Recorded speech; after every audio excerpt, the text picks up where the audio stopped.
إن الحمد لله نحمده ونستعينه ونستغفره ونعوذ بالله من شرور أنفسنا ومن سيئات أعمالنا من يهده الله فلا مضل له ومن يضلل فلا هادي له وأشهد أن لا إله إلا الله وحده لا شريك له وأشهد أن محمدا عبده ورسوله صلى الله عليه وعلى آله وأصحابه والتابعين لهم بإحسان ila yawmiddin wa sallama tasliman kathira amma ba'd. Të gjitha lavdërimet i takojnë Allahut subhanahu wa ta'ala. Atë lavdërojmë, ndihmë dhe falje vetëm prej tij kërkojmë. I kërkojmë mbrojtje Allahut nga e keqja e veteve tona dhe punëve tona. Atë që udhëzon Allahu nuk ka kusht ta humb, ndërsa atë që Allahu i lartësuar e çoi në humbje nuk ka kusht ta udhëzoj. Dëshmoj se nuk ka të adhuruar tjetër me të drejtë përveç Allahut vetëm partak, po ashtu dëshmoj se Muhamedi sallallahu alaihi wasallam është rob dhe i dërguar i tij. Lëvdata e shumtë dhe shpëtimi i madh i Allahut qoftë mbi të, mbi familjen dhe shokët e tij, si dhe mbi të gjithë ata që i pasuan ata me përpikmëri deri ditën e Kiametit e më pas. Vëllezër të nderuar, vazhdojmë mësimin në librin Gjunahet e Mëdhaja të Imam al-Dhahabiut, Allahu më shëroft. Dhe në mësimin e kaluar sapo u futëm në përmendjen e gjunaheve të mëdha, ku përmendëm gjunahun e madh të parë dhe përmendëm argumentet që sjell Imam Dhahabiu për shirkun e madh. Dhe përmendëm gjithashtu se shirku është ndahet në shirk të madh dhe në shirk të vogël. Po ashtu përmendëm edhe se ashtu sikur se tauhidi është tre llojesh, tauhidi rububie, uluhie dhe asma wa sifat, ashtu edhe shirku është tre llojesh, shirku në rububie, në uluhie dhe asma wa sifat, në emër dhe cilësitë të Allahut. Dhe përmendëm ajetin kuranor ku thot inna Allaha la yaghfiru an yushraka bihi wa yaghfiru ma duna dhalika liman yasha. Me të vërtet Allahu nuk fal që t'i bëhet shok atij asgjë dhe fal përveç kësaj, pra çdo gjë tjetër që është poshtë shirkut atij i cilit ai do. Ky është argumenti që tregon se shirku ndaj Allahut të lartësuar është gjunahu më i madh i pari, pra, për gjunave të mëdha. Ndërsa sot do vazhdojmë argumentet e tjera që tregojnë për madhësinë e shirkut, që ai është gjunahu i madh i parë. Thot autori Imam al-Dhahabiu, Allah më shëroft, dhe ka thënë Allahu i lartësuar, innahu man yushrik billahi faqad harrama Allahu alayhi al-jannah wa ma'wahu an-nar. Me të vërtet, kush i bën shirk Allahut, atij Allahu ja ka ndaluar xhenetin dhe vend strehimi i tij është zjarri. Këtu Sheh Suleman ar-Ruhaili, Allahu e ruajt, komenton dhe shpjegon dhe thot: ka thënë Allahu i lartësuar, innahu man yushrik billah, me të vërtet ai i cili i bën shirk Allahut, pra i bën ortak, shok dhe të barabartë atij. Çfarë do qoftë ky shirk, qoftë ai ndonjë pejgamber apo diçka tjetër, pra bashkë me Allahun e lartësuar, sepse ajeti që ka përmendur autori këtu është në kontekstin apo flet pra për shirkun që të krishterët ja kanë bërë Allahut të lartësuar, nga sa ata i bën shirk Allahut duke i shoqëruar atij për të barabartë dhe shok Isa a.s. Pra, qoftë ai shirk që i bëhet ndonjë pejgamber apo diçka tjetër bashkë me Allahun e lartësuar, atëherë atij Allahu i lartësuar ja ka ndaluar xhenetin. Faqad harrama Allahu alayhi al-jannah. Atij Allahu ja ka ndaluar xhenetin. Madje thot shehu, ja ka ndaluar atij çdo mirësi të xhenetit. Pra është ndaluar dhe i privuar nga mirësitë e xhenetit.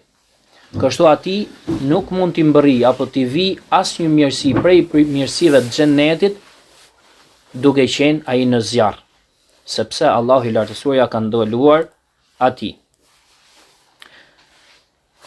Nga se Allahu i lartësuar i ka ndaluar mirësitë për mosbesimtarët. Pra, në ditën e gjykimit, i ka ndaluar ato për mosbesimtarët, madje ka shkruar për ta dënimin e përhershëm dhe të përjetshëm. Innehu men yushrik billahi faqad harrama Allahu alayhi al-janna wa ma'wahu an-nar. Me të vërtetë ai që i bën shirk Allahut, atij Allahu ja ka ndaluar xhenetin dhe vend strehimi i tij është zjarri. Pra ai tek i cili strehohen dhe përfundojnë përjetësisht është zjarri. Wa ma lidh-dhalimina min ansar, dhe për të padrejtët nuk ka ndonjë ndihmëtar. Pra për ato që i bën shirk Allahut, që padresia këto është padresia më e madhe, shirku, nuk ka ndonjë ndihmëtar. Pra askush nuk i ndihmon ata dhe nuk ka ndonjë ndihmues që t'i pengoj apo ta ndaloj dënimin e Allahut prej tyre. Nga kjo nënkuptohet se ai i cili shpëton nga shirku i madh, atëherë Allahu i lartësuar nuk ja ka ndaluar atij xhenetin, ashtu sikurse do ta përmendim në vijim në dasht Allah. Thot Imam al-Dhahabiu, Allahu e mëshiroft, po ashtu Allahu i lartësuar ka thënë inna shirka la dhulmun adhim. Më të vërtet shirku është padrejsi shumë e madhe, apo padrejësia më e madhe.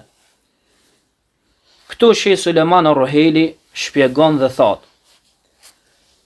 padrejësia më e madhe dhe padrejësia më e shëmtuar është shirku ndaj Allahut të lartësuar, sepse padrejësia është që ti ta vendosësh diçka jo në vendin e vet. Ta vendosësh diçka jo në vendin e vet. Po ashtu ajo është që ti mos t'ja japësh të drejtën dhe hakut atij që e meriton atë, ashtu sikur se meriton ai. Pra ka dy gjëra. Padrejësia është që mos ta vendosësh diçka në vendin e vet, dhe e dyta që mos t'ja japësh hakun atij që e meriton ashtu siç e meriton ai.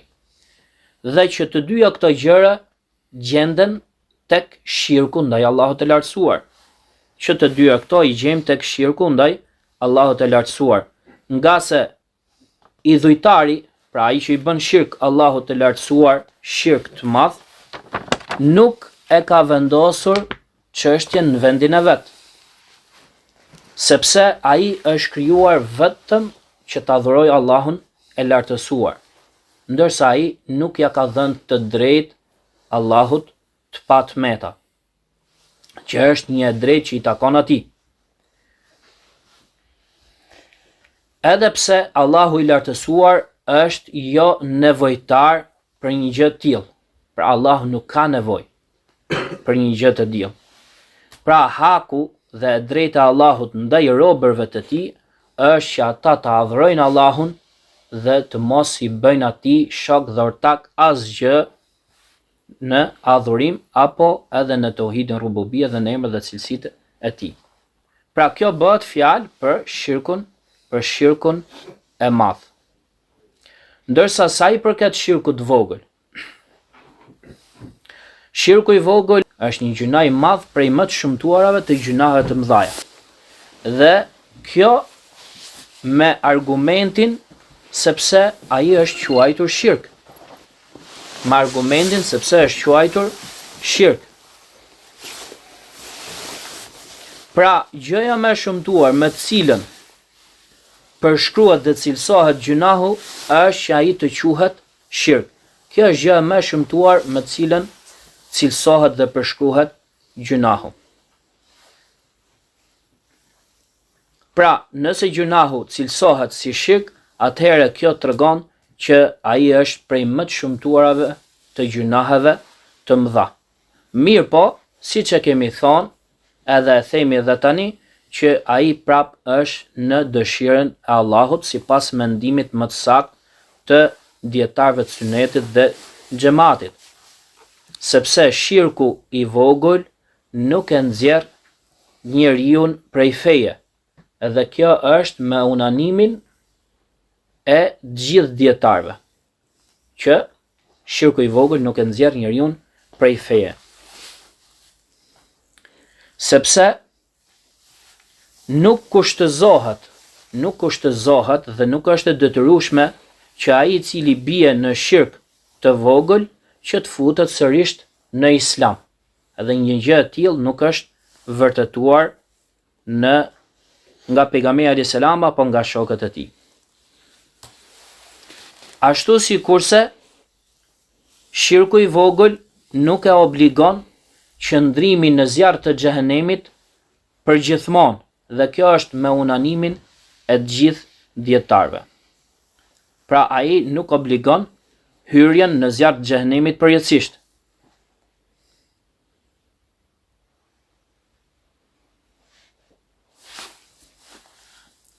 E duke qenë se pra çështja qëndron kështu, atëherë ai është në dëshirën e Allahut të lartësuar dhe futet tek fjala e Allahut të lartësuar, inna Allaha la yaghfiru an yushraka bihi, me të vërtetë Allahu nuk fal që t'i bëhet shirk atij, për shkak të asaj që ne e përmendëm, dhe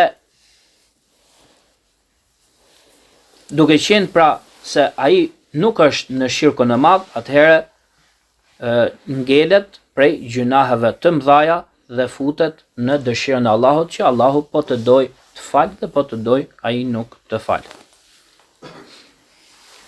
Autori Imam pra Dhahabiu, Allahu mëshiroft, vazhdon dhe thot se argumentet për këtë temë janë të shumta. Ndaj ai i cili i bën shirk Allahut të lartësuar dhe vdes duke qenë idhujtar, pra duke i bërë shirk Allahut të lartësuar, atëherë ai është prej banorëve të zjarrit në mënyrë të prerë. Ashtu sikurse ai i cili beson në Allahun e lartësuar dhe vdes duke qenë besimtar, atëherë ai është prej banorëve të xhenetit, edhe nëse ai dënohet. Në komentimin dhe shpjegimin e kësaj që thot Imam al-Dhahabiu, Allahu e mëshiroft, Sheh Suleiman ar-Ruhaili thot, ai i cili vdes duke qenë idhujtar, duke i bërë shirk Allahut të lartësuar, shirk të madh, nuk lejohet që ne të kemi dyshim që ai është prej banorëve të zjarrit përjetësisht. Ashtu sikurse ai i cili beson në Allahun e lartësuar dhe vdes duke qenë besimtar, është prej banorëve të xhenetit në mënyrë të prerë, pa pikë dyshimi. Mirë po, ai mund të jetë prej banorëve të xhenetit ose duke hyrë që në fillim në xhenet, pa dënim, ose duke hyrë në xhenet në përfundim, pasi që të ketë hyrë një herë në zjarr të xhenemit për shkak të gjunaheve të tij. Dhe duke u bazuar në këtë, themi se kush vdes duke qenë muahid, pra që e adhuron Allahun vetëm pa ortak, pa i bërë shirk atij, dhe e takon Allahun e lartësuar duke mos i bërë shirk atij, pra shirk të madh, atëherë ai patjetër do të futet në xhenet, dhe kjo është me unanim të gjithë dietarëve të sunetit, sepse unanimi i dietarëve të sunetit është ai që merret për bazë në këtë temë. Pra, ose që në fillim, ose në përfundim. Si ndodh që ai të futet që në fillim në xhenet? Janë disa kategori njerëzish që do të futen në xhenet që në fillim, pa u dënuar fare dhe pa u futur në zjarr të xhenemit. E para, apo të parët kush janë? Janë ata të cilët janë të parët me vepra të mira. Kush janë këta? Janë ata që e plotësojnë besimin e obliguar, madje ato plotësojnë edhe besimin që është i pëlqyer. Të dytët, grupi i dytë janë ata të cilët janë mesatar, dhe këto janë ata të cilët plotësojnë besimin e obliguar. ndërsa të tretët janë ato të cilët Allahu u afal gjunahet atyre. Ndërsa grupi 4 janë ata të cilët që veprat e tyre të mira rëndojnë më shumë se sa veprat e tyre të këqija. Këto janë 4 kategoritë e njerëzve që do të futen në xhenet pa u dënuar paraprakisht në zjarr të xhenemit, pra që futen që në fillim. Ndërsa aty ku thot ose në përfundim, pra në përfundim do të futen në xhenet pasi që të jenë dënuar, atëherë kjo thot pasi që të kenë hyrë në zjarr për shkak të gjunahet të tyre dhe të dalin prej zjarrit të xhenemit dhe do të futen në xhenet. Ndaj Allahu i lartësuar çfarë thot? Thumma awrathna al-kitaba alladhina istafayna min ibadina faminhum zalimun li nafsihi wa minhum muqtasid wa minhum sabiqun bil khayrat bi idhnillah dhalika huwa al-fadlu al-kabir jannatu adni yadkhulunaha.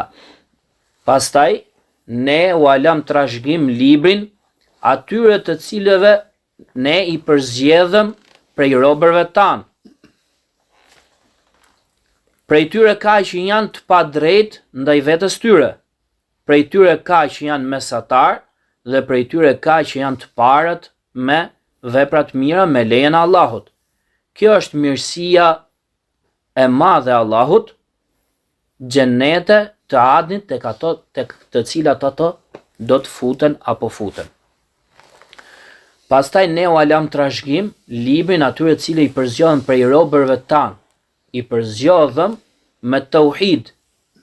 Pra i përzgjodhëm ata me tauhid dhe kështu ato ishim prej atyre që nuk i bënin shirk Allahut të lartësuar.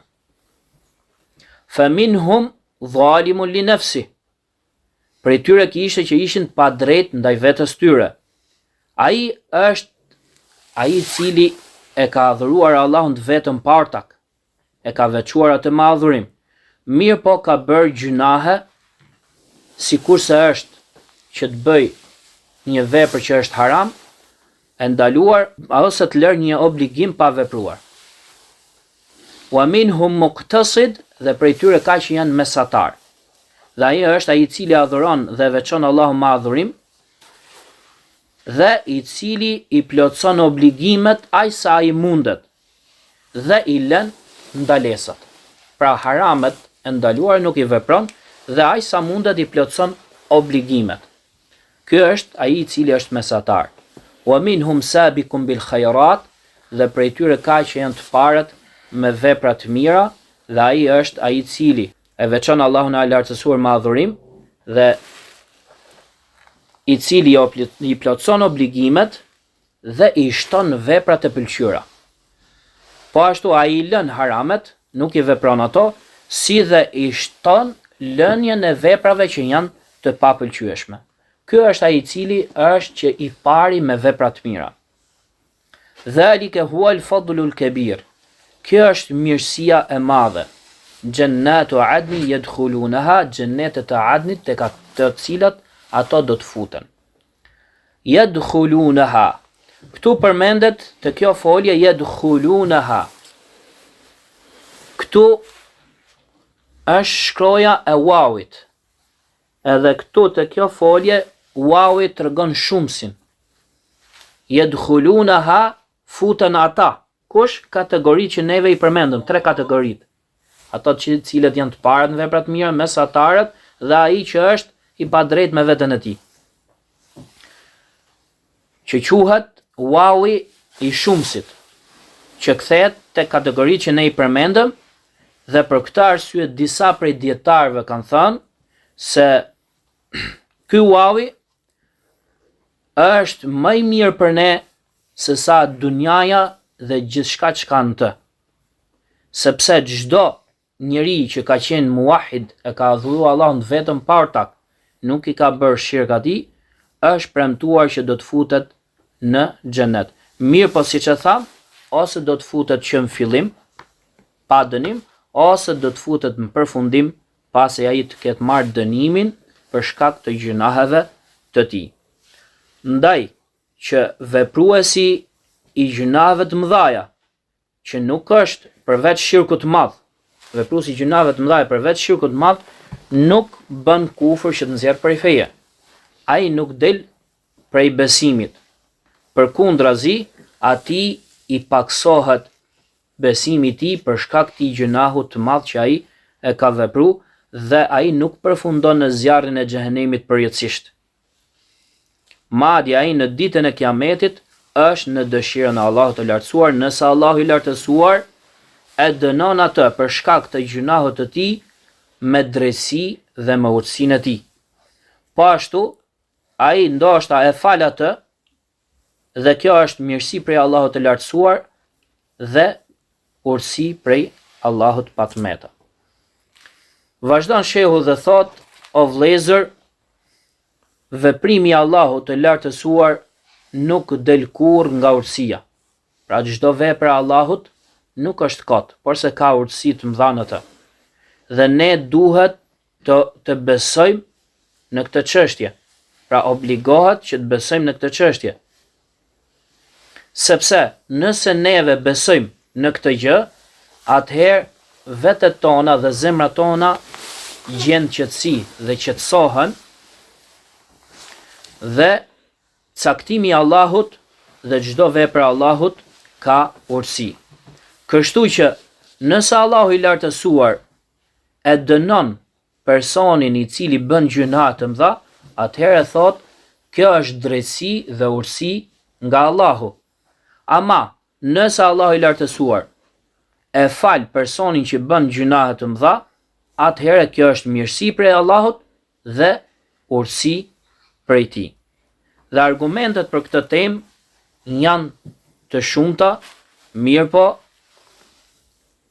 unë nuk do të argumentohem apo nuk do të zjatem më shumë në argumentim, por se do të mjaftohem atë që ka përmendur Imam Dhahabiu, thot shehu, me fjalën e Allahut të lartësuar, inna Allah la yaghfiru an yushraka bihi. Me të vërtetë Allahu nuk fal që t'i bëhet shirk atij dhe ky është shirku i madh. Pra këtu kje për qëllim me shirkun e madh.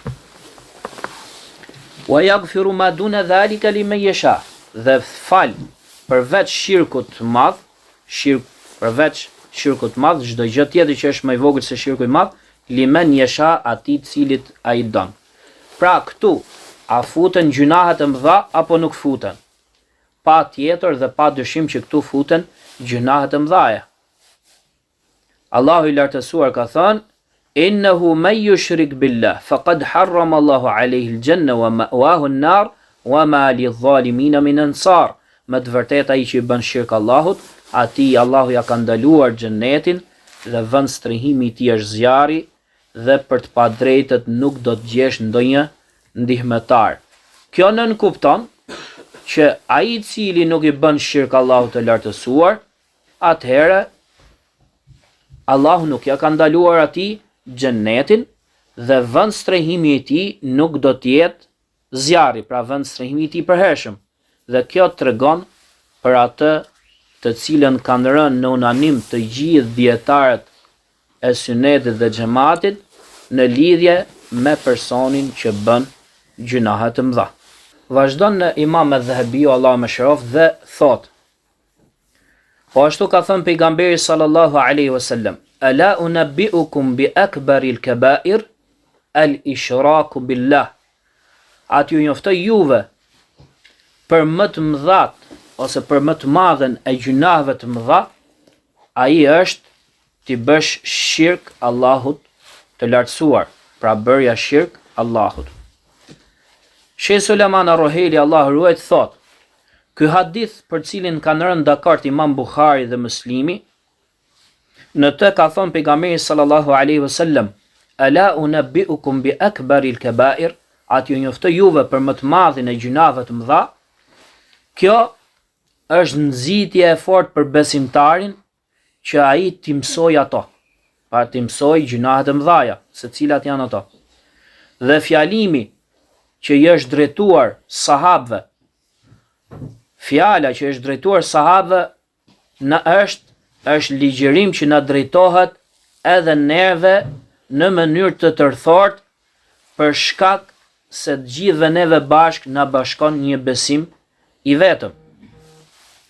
Madje edhe neve na drejtohet ky ligjërim si nxitje për ne që t'i mësojmë ato, ashtu sikurse ne po veprojmë në këto mexhliset tona. Dhe ne i lutemi Allahut të lartësuar që të na pranojë prej nesh. Kështu ai përmendi shirkun. Ndërsa unë them, thot shehu, që ai ka përmendur të parin e tyre shirkun. Të parin e tyre përmendi shirkun. Dhe kjo tregon se shirku është gjunahu, është më i madhi i gjunaheve të mëdha. Dhe gjunahu më i madh i pari prej tyre. Pastaj Imam Dhahabiu Allahu më shiroft thot, dhe po ashtu ka thënë pejgamberi sallallahu alaihi wasallam, ijtanibu as-sab'al mubiqat, largojeni 7 gjunaheve të mëdha, apo 7 gjunaheve të mëdha shkatruese, dhe përmendi prej tyre shirkun. Thot Sheh Suleman Ar-Ruheli Allahu e rujt, ijtanibu as-sab'al mubiqat, largojeni 7 gjunaheve shkatruese, do më thënë rënuese, të cilat e rënojnë dhe shkatrojnë vepruesin e tyre, nësa i shkon tek Allahu i lartësuar, duke mos qenë i penduar prej tyre. Dhe kjo për shkak të paralajmërimit të rënd, për shkak të paralajmërimit të rënd që kanë ato, pra këto gjuna që përmend hadith, por edhe sepse atë person të cilin e kaplojnë këto gjunahe të mëdha shkatruese, ati nuk i shlyhen ato dhe nuk i falen ato përveç se me pendim ose me falje të drejt për drejt dhe të pastër nga Allahu i lartësuar. Pra, gjunahu i madh o vëllezër, kush e vepron atë nuk i shlyhet atij përveç se me pendim të vërtet dhe me falje të drejt për drejt nga Allahu i lartësuar. Dhe kur dietarët thonë me falje të pastër apo të drejt për drejt nga Allahu i lartësuar, kanë për qëllim këtu që Allahu ja fal atij pa pas ai ndonjë vepër të mirë që është shlyerse e këtyre gjunaheve.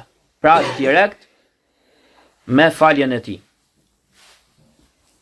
Për këtë arsye, këta janë quajtur shkatruese, rënuese. Pra këto gjunahe janë quajtur shkatruese dhe rënuese, dhe ai i cili i vepron ato, atëherë ai nuk është i sigurt dhe mund të ndodh që atij t'i mbyllet jeta dhe ta përfundoj jetën e tij pa u penduar prej tyre. Dhe ndoshta Allahu i lartësuar nuk e fal atë, po ndoshta edhe e fal atë. Ama nëse Allahu i lartësuar vendos që ta dënoj atë për shkak të tyre gjunave shkatruese, atëherë këto gjunahet me të vërtet që janë shumë të rënda dhe rënuese për robin. Pra ai përmendi shirkun, ashtu sikurse e tham, madje përmendi thot të parin prej tyre përmendi shirkun, ashtu sikurse e përmendëm dhe në hadith. Thot Imam Dhahabiu Allah më shiroft. Po ashtu pejgamberi sallallahu alaihi wasallam ka thënë: "Men baddala dinahu faqtuluh." Ai i cili ndërron fenë e tij, vriteni atë. Ky është hadith i saktë. Thot Sheh Suleman Ar-Ruheli Allah rujt. Ky hadith është i saktë dhe ka transmetuar Imam Buhari në Sahihun e tij. Men baddala dinahu faqtuluh. Ai i cili ndërron fenë e tij, vriteni atë. Dhe prej të kuptuarit të Imam Dhahabiut, madje prej kuptimit të thellë të Imam Dhahabiut, është se ai është argumentuar me këtë hadith. Pra ka sjell këtë hadith dhe argumentohet me të. Mirë, po çfarë dobish ka ky hadith? Ky hadith ka disa dobi që kanë bënë me këtë temë. E para është se nga ky hadith përfitohet se nuk ka dallim midis atij të cilit i bën shirk Allahut të lartësuar duke mos e pranuar Islamin që në fillim, dhe midis atij i cili bëhet musliman dhe pastaj i bën shirk të madh Allahut të lartësuar. Pra nuk ka dallim midis tyre në këtë gjuna të madh. Ndaj ai i cili e refuzon Islamin, atëherë ai është idhujtar, pra që i bën shirk Allahut të lartësuar, dhe është i përhershëm dhe i përjetshëm në zjarrin e xhehenemit. Ndërsa ai i cili e pranon Islamin, pastaj më pas ai i bën shirk të madh Allahut të lartësuar, atëherë ai është idhujtar, që i ka bërë shirk Allahut, dhe futet tek të gjitha ajetet që kanë ardhur dhe që kërcënojnë në lidhje me të dhe që paralajmërojnë për të.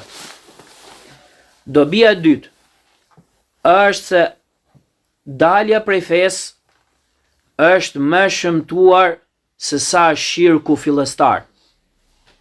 Nga se ai i cili del nga feja vritet në mënyrë absolute, nëse ai nuk kthehet, pra nuk heq dorë nga lënia fesë e tij. Vetëm se këtu do të shtojmë diçka që kur bëhet fjalë për vrasjen e atij i cili e lën fen, kjo është diçka gjykim që e bën prisi i muslimanëve.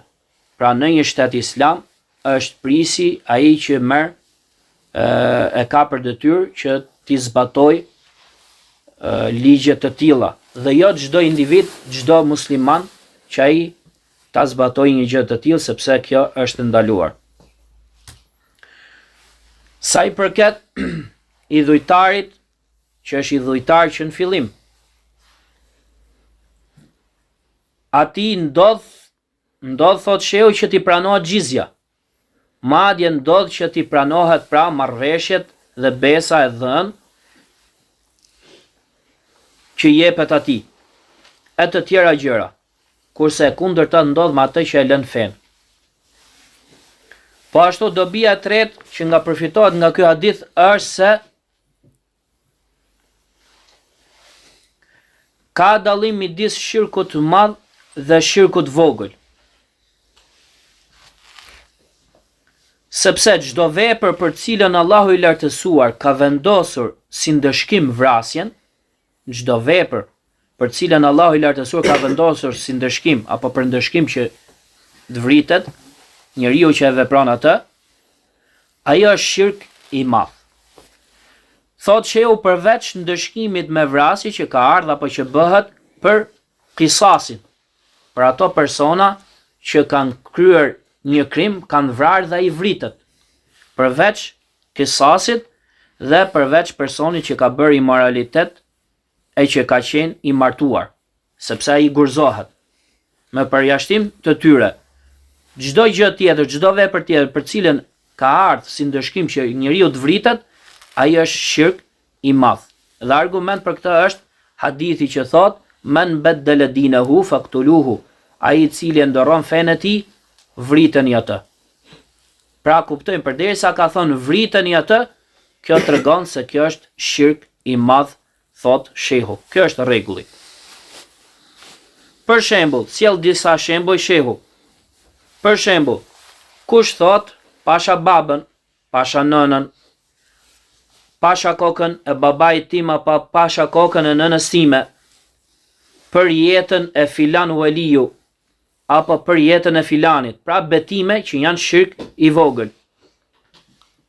Ky ka bërë shirk. Mirë po, sheriati a ka gjykuar që ky njeri të vritet për shkak të kësaj vepre? Nuk ka gjykuar që të vritet. Pra ai i cili betohet në dikë tjetër veç Allahut, nuk është gjykuar që ai të vritet. Atëherë kjo tregon që është shirk i vogël. Se neve tham që nëse është gjykuar që të vritet, atëherë është futet tek shirku i madh. Po ashtu prej dobive të këtij hadithit është se gjunahet e mëdha, përveç shirkut të madh, janë në dëshirën e Allahut. Cili është argumenti? Argumenti është se sikur të gjitha gjunahet e mëdha të ishin shirk i madh dhe kufër, dhe se personi i tij do të ishte përgjithmonë dhe i përjetshëm në zjarr, atëherë ndëshkimi do të ishte për gjitha gjunahet i njëjtë, edhe nuk do të kishte dallim në ndëshkim, që disa gjunahet kishin një ndëshkim tjetër dhe disa gjunahet të tjera të kenë ndëshkim tjetër. Porse ato i kanë të ndryshme, që do të thotë që nuk janë të një grade. Pra do të ishte thot ndëshkimi i njëjtë për gjithë, që do të ishte vrasja. Kush e ndoron fenë e tij, vriteni atë. I ka vendosur ndëshkimet për gjunahet e mëdha përveç shirkut të madh, ndryshe nga shirku i madh. Ndërsa sa i përket vrasjes, që bëhet për atë person që ka bërë vrasje të qëllimt, pra një person ka bërë një vrasje, atëherë ky vritet. Atëherë pse ndodh që ai vritet, duke qenë se ai nuk ka bërë shirk të madh, vritet thot shehu, sepse kjo është thot kthimi i ndëshkimit me të njëjtën monedhë. Pra është ndëshkim proporcional, që do thot nëse ti vret, vritesh, jo se futet tek shirku i madh. Po ashtu gurzimi i zinaqarit, ai i cili bën imoralitet, edhe që është i martuar, ai vritet për shkak të shëmtisë së veprës së tij. Pra nuk vritet se ai ka bërë shirk të madh, por se vritet për shkak se kjo vepër është shumë e shëmtuar dhe shumë e rëndë. Dhe me këtë mësojmë saktësinë e fjalës apo mendimit të ehli sunetit dhe xhamatit. Madje jemi të bindur për këtë gjë. Pra, kjo na bën neve që neve jemi të bindur në mendimin që kanë zgjedhur ehli sunetit dhe xhamati, dhe argumentet për këtë janë të shumta. Ka ngelur që neve ta mbyllim me diçka, thot shehu, dhe ju kërkoj ndjes që e zjatëm pak, se nuk desha që ta zjasja. Ka ngelur që ne duhet të dimë o vëllezër se shirku i madh dhe kufri i madh dhe nifaku, hipokrizia në besim, mblidhen dhe bashkohen tek një gjykim i vetëm që Allahu i lartësuar nuk e fal atë kurrë. Dhe se personi që është me një besim të tillë apo që bën shirk të madh, kufër të madh, ai natyrisht që do të jetë pra në zjarrin e xhehenemit përjetësisht nëse shkon tek Allahu i lartësuar pa u penduar. Mirë, pa ka dallim midis kufrit dhe shirkut në realitet dhe në emërtim. Edhe këtë edhe mbarojmë inshallah. A ka dallim midis kufrit dhe shirkut? Natyrisht o vëllezër, shirku është shirk i madh dhe shirk i vogël. Pra në të ka shirk të madh dhe shirk të vogël. Po ashtu edhe kufri, kemi kufër të madh edhe kufër të vogël. Dietarët tanë, thot shehu, kanë rënë në mos pajtime apo në mendime ndryshme në lidhje me këtë temë. Kështu disa prej dietarëve kanë mendimin se nuk ka dallim midis kufrit dhe shirkut në aspektin e realitetit dhe në emërtim. Kështu çdo shirk është kufër dhe quhet kufër. Po ashtu edhe çdo kufër është shirk dhe quhet shirk. Dhe vepruesi që vepron shirkun apo që vepron shirkun quhet mushrik, pra idhujtar që i bën shirk Allahut, dhe quhet kafir, mosbesimtar. Po ashtu vepruesi që bën dhe kufrin quhet mushrik dhe quhet kafir, pra mosbesimtar.